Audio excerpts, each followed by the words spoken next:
Hello everyone and welcome back to our channel. In today's video, I'm going to show you how to add watermark in InShot. If you're new to InShot and you don't know how to add watermarks to your videos, I'm going to show you an easy hack to do it. So without any further ado, let's get into it. At first, open the InShot app on your phone. Now, choose your preferred option.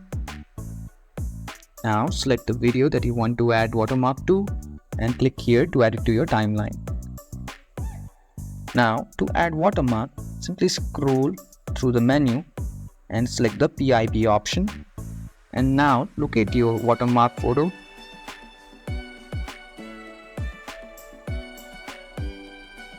Now, place your watermark according to your need. And you can also increase the length of your watermark. Now, if we play our video, our watermark is there throughout the video. And just like this, we can add watermark in InShot. If you found this video helpful, don't forget to give this video a thumbs up and subscribe to our channel for more tutorials like this.